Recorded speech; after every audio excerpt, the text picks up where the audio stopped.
আমার ইমামতির বয়সে ইল্লা মাশাআল্লাহ একজন দুইজন হবে কিনা সেটা আমার মনে পড়ে নাই।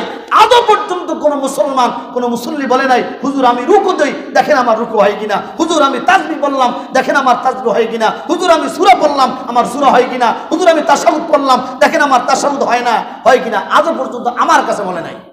এরকম কোন ইমামের কাছেই যায় নাই। বলেন আপনি যে নামাজ পড়েন, নামাজ কার থেকে শিখছেন?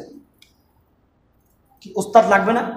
আমি যে ইমামতি করি আমি যার থেকে শিখছি, আমি যার থেকে শিখছি তিনি তো আরেকজনের থেকে শিখছে, তিনি যার থেকে শিখছে তিনি তো আরেকজনের থেকে শিখছে। এইভাবে শিখতে শিখতে মুহাম্মদুর রাসূলুল্লাহ সাল্লাল্লাহু আলাইহি ওয়াসাল্লাম পর্যন্ত চলে গেছে। আল্লাহু আকবার। উদাহরণ দিলে বুঝবেন, একজন ড্রাইভার, আমি মোটরসাইকেল চালাইতে পারি না, কোনো গাড়ি চালাইতে পারি না, এখন আমি যাই কি গাড়ি চালাইতে পারবো? যদি আমি গাড়ি স্টার্টিংয়ে বসি অবশ্যই ও গাড়ি আমার খাদে পড়বে, আমার জীবনে যাবে, যাত্রী শুদ্ধ মরবে। এই কথা কয় না? এখন যে ব্যক্তি গাড়ি চালায় ওর উস্তাদ আছে না নাই? কথা কন। যে সাইকেল চালায় ওর উস্তাদ আছে না নাই? এটা তো ভালো দিক বললাম। যে গাঞ্জা খায় ওর উস্তাদ আছে, যে বিড়ি খায় ওর উস্তাদ আছে, আছে না নাই? পান খায়, পান খাওয়ার উস্তাদ আছে, এমন সেখানে ওর দেখা দেখে শিখছে। এই কথা বলেন।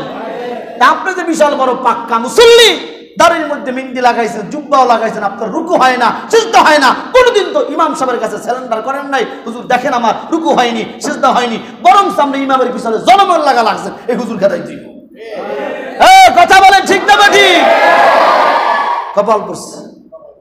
মানুষের শরীরের সবচেয়ে ইম্পর্টেন্ট জায়গা হলো কপাল, আর কপাল যদি পুড়ে যায় মানুষের আর কোনো কিছু বাকি থাকে না। ঠিক না ঠিক? আলমের পিছনে লাগছেন, ইমামের পিছনে লাগছেন, তো 100% আমার কপাল পড়ছে। মরার সময় কালেমা নসিব হবে না, হবে না, হবে না। আল্লাহ আমাদেরকে বোঝার তৌফিক দান করেন। আরো জোরে বলেন আমিন। এই দেখেন কথায় কথা আসে। 2 দিন যাবত, গতকাল থেকে একটি ঘটনা সোশ্যাল মিডিয়ায় প্রচার হচ্ছে। বিবাইরিয়া মসজিদের দোতলার মধ্যে ময়না নামে একটি মেয়েকে হত্যা করা হয়েছে। কি করা হয়েছে? হত্যা করা হয়েছে। সকাল 10টা না 11টা বাজে সেখানে লাশ পাইছে। কোনো তদন্ত ছাড়াই ইমাম মুয়াজ্জিনকে আটকাইয়া রিমান্ডে দিয়েছে। কোনো তদন্ত নাই। মেয়ের বাবার কাছে সাক্ষাৎকার নেওয়া হলো। মেয়ের বাবা বলে, ইমাম মুয়াজ্জিনের কথা কি বলবো, আমার বউ এবং আমার ভাইয়ের ব্যাপারেই তো আমার সন্দেহ হয়। বেটারা নামাজ পড়াই গেছে বাড়িতে। যেরকম উদাহরণ দেয়, আমাকে এই মসজিদের দোতলায়, ওই বিল্ডিং এর দোতলা থেকে কুত্তা ওঠে, এবারে গাঁজা খায়, মাঝে মধ্যে বিড়ি সিগারেটের গোড়াও পাওয়া যায়। আমরা জায়গায় বাড়িতে এখন কোনোভাবে যদি লাশ ওখানে পাওয়া যায়, তাই কি ইমাম আর মুয়াজ্জিন? কথা বলেন। এটা আলেমদেরকে সমাজে ছোট করার একটা ফায়দা চলছে।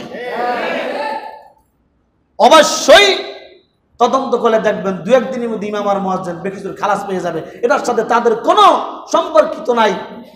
ঘটনাক্রমে কারা করছে কোনো তদন্ত নাই, যাচাই নাই, বাছাই নাই, কিন্তু আলেমদের ব্যাপারে একটা তহমাত দিয়ে দেবে। আল্লাহ সমস্ত মানুষদের থেকে আমাদেরকে হেফাজত করেন। আরো জোরে বলেন আমিন। কিছু লোক আছে 24 ঘন্টায় ইসলামের বিরুদ্ধে তাদের চোখ, কোরআনের বিরুদ্ধে তাদের চোখ, আলেমদের বিরুদ্ধে তাদের চোখ, ইমামদের বিরুদ্ধে তাদের চোখ। তাদের চোখ কখনো ইমামের ভালো দেখে না, মুয়াজ্জিনের ভালো দেখে না, কোরআনের ভালো দেখে না, হাদিসের ভালো দেখে না। শুধু তাদের মুখে বদনামি শুনবেন, কোনোদিনও প্রশংসা শুনবেন না। আছে না নাই? এরকম লোক আছে, তাদের মুখে জীবনেও কোনোদিন একদিন ইমামের ভালো গুণ দেখবেন না, শুনবেন না, হে খালি দোষী শুনবেন। অথচ কি দাড়ি নাই, মুছ নাই, নামাজ নাই, রোজা নাই, দিন নাই, ধর্ম নাই, দেখতে মনে হয় মুনাফিক আর বেঈমানের মতো। তাহলে মুত্তাকি যারা, তাদের 2 নম্বর গুণ কি? কথা কয় না। মুত্তাকি যারা, তাদের 2 নম্বর গুণ কি? সবাই মুখ খুলে বলেন 2 নম্বর গুণ কি? কয়েক তো ফজরের নামাজ না পড়লেও চলবে। কি কোন? 5 ওয়াক্তের মধ্যে কি ফজরের নামাজ আছে? আমার তো মনে হয় নাই। 5 ওয়াক্তের মধ্যে কি ফজরের নামাজ আছে? কি কার কার মনে হয় ফজরের নামাজ আছে? হাত তোলেন তো, হাত নামান। আজকে ফজরের নামাজ মসজিদে পড়ছেন কয়জন জামাতে? এরা হাত তোলেন।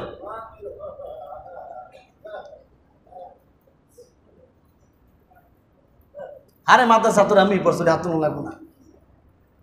সবাই বলছে 5 ওয়াক্ত নামাজ ফজরের নামাজের অন্তর্ভুক্ত। জিজ্ঞেলাম ফজরের নামাজ কারা জামাতে পড়ছেন? তাহলে প্রথম সাক্ষী আর দ্বিতীয় সাক্ষী 1 না 2? আজকেও ফজরের নামাজ পড়াইয়া আমি আমার এক মুসল্লি যাইতেছি আর বিল্ডিং গুলোর দিকে তাকাই, প্রত্যেকটা বিল্ডিং এর মধ্যে কত মানুষ ঘুমায়। ফজরের আজান হয়ে গেল, ফেরেশতার রাত্রে ডিউটি করা ফেরেশতাওয়ালা উঠে যায়, দিনের ফেরেশতাগুলা ডিউটি করার জন্য আসমান থেকে জমিনে নামে, আয়সা দেখবি মাত্র 4-5 জন লোক নামাজ পড়ছে, বাকি সব মানুষগুলো বিল্ডিং এ ঘুমায়। বিবেকের আদালতে প্রশ্ন মুসলমান, ফজরের নামাজে আপনি কেমনে ঘুমাইলেন? এটাও তো হতে পারে আপনার জীবনের শেষ নামাজ, শেষ ঘুম, শেষ দিন, শেষ রাত্র। কি বলেন? হাজারো মানুষ রাতে খাবার দাবার খাইয়ে ঘুমাইছে, ফজরের সময় স্ত্রী ডাক দিয়েছে, ওঠো না, 8টা তো বাইজা গেছে, অফিসে যেতে হবে। দেখে স্বামী ময়রা শক্ত হয়ে গেছে, আর কথা বলে না, শরীর আর লড়ে না, অফিস বন্ধ, আদালত বন্ধ। যেই বাড়ি তুমি সুন্দর করে করছো, ওই বাড়ির থেকে 2 মিনিটের মধ্যে ঘর থেকে বের করে দিবে। ঘুমাইছেন, মেয়া আমাদের বিরুদ্ধে লাগছেন। আমি তো রবের শুকর করি যে মাদ্রাসায় পড়ার কারণে, ধর্ম শেখার কারণে আলহামদুলিল্লাহ ইচ্ছা করে কোনোদিনও নামাজ তরফ হয় না, নামাজ কাজা হয় না, মন চায় না নামাজ কাজা করি। এটা ধর্ম শিখছি বিদায় আল্লাহ আমাকে করায়। নামাজের কারণে যদি কোনো মানুষ জান্নাতে যায়, অবশ্যই নামাজ পড়লে জান্নাতে যাবে। মিফতাহুল জান্নাতিস সালাহ, নামাজ বেহেশতের চাবি। 100% সর্বপ্রথম আলেমরাই যাবে জান্নাতে। কথা বলেন?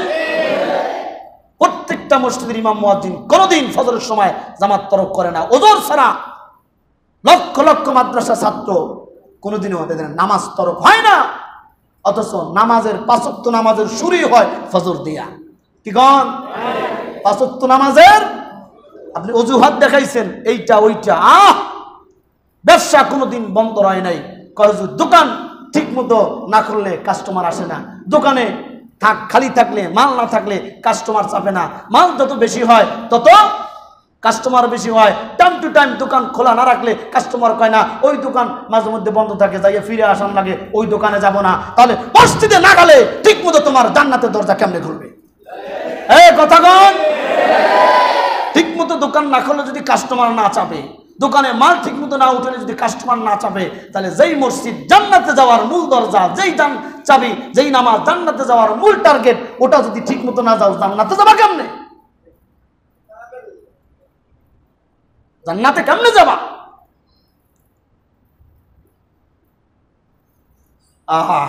আমাদের প্রতি মানুষ যেইভাবে নজর রাখে, ইমামদের প্রতি, এর 100 ভাগের 1 ভাগ যদি প্রত্যেকটা ব্যক্তি নিজের উপর নজর রাখতো, ওই ব্যক্তি আল্লাহর ওলি হয়ে যেত। ইমামের উপর নজর রাখা এটা তোমার দায়িত্ব দেয় নাই। তোমার ইয়ানাফসি, তুমি ইয়ানাফসি করো, জীবনে কত আকাম করছো। আর ইমাম 2-4টা ভুল করছে। কোন ইমাম, আমরা যখন দাড়ি উঠছে, দাড়ি মাদ্রাসা উস্তাদরা স্কিল দিয়ে পরীক্ষা করছে দাড়ি কাটে কিনা, বুঝেন? নামাজ শিখাইছে, রুকুতে যাইয়া পিঠের উপরে গ্লাস দিয়েছে, গ্লাস পানি দিয়া গ্লাস ভর্তি করেছে, রুকু পিঠ সোজা আছে কিনা।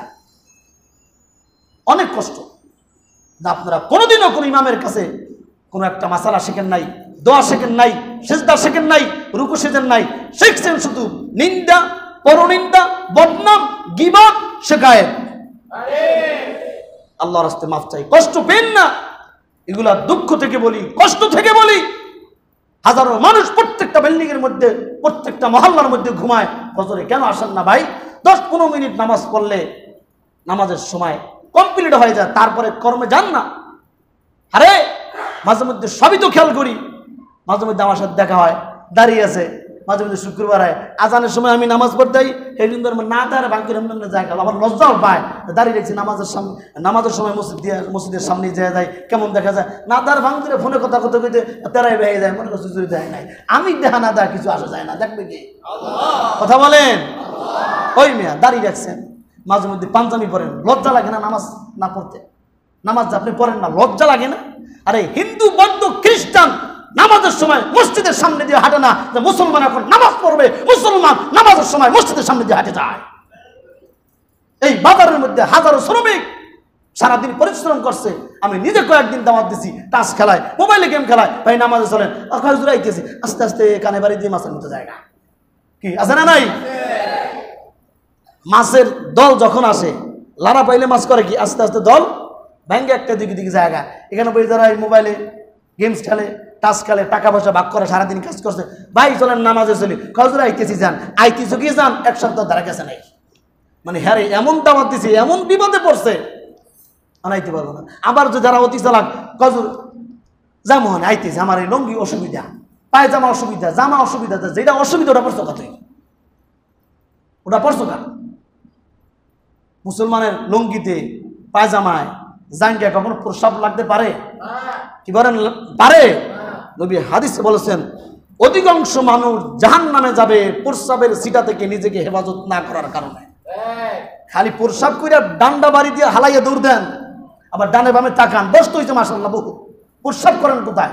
এই মিয়া প্রস্রাব করাও রাস্তার আশেপাশে, গাছতলায়, বিছানার জায়গায় প্রস্রাব করা নিষেধ, হাদিসের কথা। চলাচলের রাস্তায় মুসলমান প্রস্রাব করতে পারে না, যেখানে মানুষ চলাচল করে প্রস্রাব করতে পারে না। ছায়াদার ফলদার গাছের নিচে প্রস্রাব করা নিষেধ, গর্তের ভিতরে প্রস্রাব করা নিষেধ। জিজ্ঞান মাদ্রাসা ছাত্র সব বলবে, আপনি জানছেন কোনোদিন? ট্রিং করে তারাই ছেড়ে দিয়েছে স্টার্টিং পজিশনে, ডানে বাবা তাকে দুইবারে দিয়া আটটা শুরু করছে। নামাজ পড়তে গেছে, প্যান্টের সমস্যা, মুসলমানের পকেটে সবসময় টিস্যু থাকবে, কি কন? টিস্যু থাকবে না, পকেটে থাকবে। দূরের কথা, অধিকাংশ মুসলমানের বাথরুমও টয়লেট পেপার নাই, বাথরুমও টয়লেট পেপার নাই। এই মেয়া কত টাকা কামান, কত টাকা কামান? একটা টিস্যু পেপারের দাম কত? 25 টাকা, 30 টাকা, 15 দিন 20 দিন জায়গা। কইবেন হুজুর আপনি জানেন কেমনে? হ্যাঁ, আমি মক্তবের অধিকাংশ ছেলেদের কাছে জিজ্ঞাসা করে যাই, তোর পকেটে টিস্যু আছে? টিস্যু নাই। ঘরে টিস্যু গন্ধও নাই, মায়ের ব্যবহার করে না, আব্বাই ব্যবহার করে না। সুবহানাল্লাহ গন। এই মেয়া নাউজুবিল্লাহ গন জোরে। কেমনে করছেন? পরিষ্কার কেমনে করছেন? এই মেয়া ময়লা কেমনে পরিষ্কার করছেন? হক থু। আজকা থেকে নামাজ পড়েন আর না পড়েন, প্রত্যেকটা ঘরে টিস্যু পেপার রাখবেন তো? ইনশাল্লাহ রাখবেন তো? কারা কারা রাখবেন দেখি তো? লজ্জা লাগে না? অধিকাংশ মানুষ প্রস্রাবের সিটা থেকে না বাঁচার কারণে জাহান্নামে যাবে। 50-60 বছর বয়স, প্রাপ্ত বয়স্ক হয়ে গেছেন, পকেটে টিস্যু নাই, ঘরের মধ্যে বাথরুমের মধ্যে টিস্যু নাই, আপনি টিস্যু ব্যবহার করেন না, আপনার ছেলে ব্যবহার করে না, আপনার স্ত্রী ব্যবহার করে না। যান, যারা মোটামুটি নামাজ পড়ে, দিনদার আলেম, ঘর তালাশ করেন, আমার ঘরে গেল এক গাঁটটি পাইবেন টিস্যু। আমার ছেলে 2 বছর বয়স, ও বাথরুমে ঢুকলে পায়ে পানি ঢালিয়া প্রস্রাব দিয়ে তারপরে আসে। শিখতে আছে, শিখাই দেওয়ান লাগে। এই জন্য ভাই, এগুলো কিন্তু আমাদের শেখার জিনিস, জানার জিনিস, বোঝার জিনিস, ঠিক না ভাই? ঠিক। রাগ করছেন আপনারা? রাগের জন্য বলছি? রাগের জন্য বলি নাই, শেখার জন্য বলছি। মাঝে মাঝে কিছু দুঃখের কারণে, পরিতাপের বিষয়, মানে কথাগুলো জোরে বলতে হয়, কিছু করার নাই তো। আপনি যদি আমার স্তরে থাকতেন আপনিও বলবেন। অনেকে আবার আমার তালিম দেয়, হুজুর দিন তো নরম, নবীজি তো নরম সুরে কথা বলছে, আপনার তো জোরে জোরে কথা বল। তুই নামাজ পড়ো না, রোজা রাখো না, তোর মধ্যে দিন তোর তামার শিখতেই কথা কয় না, তোর তো শিখতেই আমার। আমি জানি, আমি বুঝি, এই জন্য আমার এখানে বসানো হয়েছে, কথা কয়। তা আপনি এত বুঝেন, এত জানেন, আমি মনে করেন মুফতি সাহেব, কথা বুঝছেন, এত বুঝেন যে জ্ঞান, আমি মুফতি সাহেব, হাফেজ, মাওলানা, মুফতি সব আমার মধ্যে আছে। আগামী জুমায় আমি শুধু দাড়িগুলো কিনিপশিপ করবো, আর জুব্বারা ফালাইয়া একটা প্যান্ট কোট টাই বলে এখানে খুতবা দেবো। শুনবেন কারা কারা? জুতার মিছিল বের হতে দেরি হবে না। তো ইমাম বিদায় কর, কারা জুতা মিছিল করবে, তাদের মুখে দাড়ি নেই, টুপি নাই, তারাই বলবে এই ইমাম মানা যাবে না, ইমাম ভণ্ড হয়ে গেছে, দাড়ি কামাইছে, পাঞ্জাবি খুলে ফেলছে, টাই ফেলছে। তুমি যদি তোমার ওই জ্ঞান আমার নেওয়া লাগবে। আমারও তো আল্লাহ কোরআনের জ্ঞান দিচ্ছে, হাদিসের জ্ঞান দিচ্ছে। আমি যার থেকে জ্ঞান নেব সে আমার মুরব্বী, তার কাছে আমি হাদিস পড়ছি, বুখারী পড়ছি, মুসলিম পড়ছি, তিরমিজি পড়ছি, ইবনে মাজাহ পড়ছি, আবু দাউদ শরীফ পড়ছি। নবীজির নরম হাদিসগুলো পাইছেন, গরমটা পান নাই। মসজিদের মধ্যে প্রস্রাব করে দিছে একজন বেদুই, সাহাবীরা মারতে গেছে, নবীজি বলছে না, তাকে মারা যাবে না, সে বোঝে নাই প্রস্রাব করছে। নবীজি নিজে যাইয়া যখন প্রস্রাব পরিষ্কার করা শুরু করছেন, সাহাবীরা যে প্রস্রাব পরিষ্কার করছে, ওই ব্যক্তি দেখাই সাথে সাথে কালেমা পড়ে মুসলমান হয়ে গেছে। আল্লাহু আকবার। নবীর আদর্শ এত সুন্দর। আমি প্রস্রাব করছি, আমাকে তো মারার দরকার, কিন্তু না মাইরা তিনি প্রস্রাব পরিষ্কার করতেছে। ওই নবী আবার বলছে খন্দকের যুদ্ধে, হুনায়নের যুদ্ধে, বদরের যুদ্ধে সাহাবীদেরকে বলছে তরবারি ধার দাও, তরবারি নিয়ে সামনে আগাও, যেখানে বেঈমান বাবা তাদেরকে কচুকাটা করতে হবে, যে কোনো মূল্যে ইসলামের বিজয় ছিনিয়ে আনতে হবে। একই নবীর ভূমিকা কয়টা? কথা বলেন কয়টা? নবীজি বুঝতেন কাকে পিঠে পুষান দিলে কাজ হবে আর কাকে তরবারি দিয়ে কাটলেও কাজ হবে না। আবু জাহাল, উকবা, সাইবা এদেরকে কম বুঝায় নাই, গাড্ডা বেকা। কথা কন, এদের ব্যাপারে কোনো সান নাই। এদের ব্যাপারে উচ্চ কণ্ঠে কথা বলতে হবে মুসলমানের পক্ষে, ইসলামের পক্ষে, কোরআনের পক্ষে। ঠিক না ভাই? ওইটাও বইলেন, ওইটাও যায়নি। আর একটা বিষয়, কয়জুর আমরা কোরআন পারি, তর্জমা পারি, তাফসির পারি। ওরে ভাই, গ্রামার আছে, আপনি জীবনও বাংলা তর্জমা পড়িয়া কোরআনের কিছু বুঝবেন না, সম্ভব না। হা দিয়া একটা বুঝাইছে, হু দিয়া একটা বুঝাইছে, হি দিয়া আর একটা বুঝাইছে।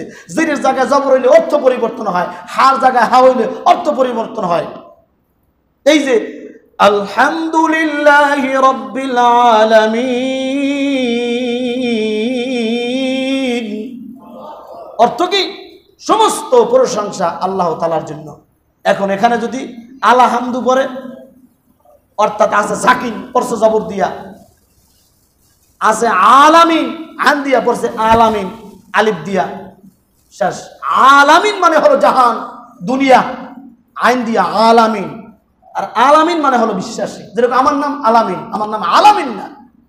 যদি আপনার নাম কোরআন আলহামদুলিল্লাহ রাব্বিল আলামিন, আর ও আলামিন মানে হলো জাহান, আমার নাম যে আলামিনটা হলো বিশ্বাসী। এই কথা কি বোঝা যায়? বাংলা পড়লে বোঝা যায় না। অক্ষর পরিবর্তন হইলে চেঞ্জ, অর্থ চেঞ্জ। জবর পরিবর্তন হইলে অর্থ চেঞ্জ।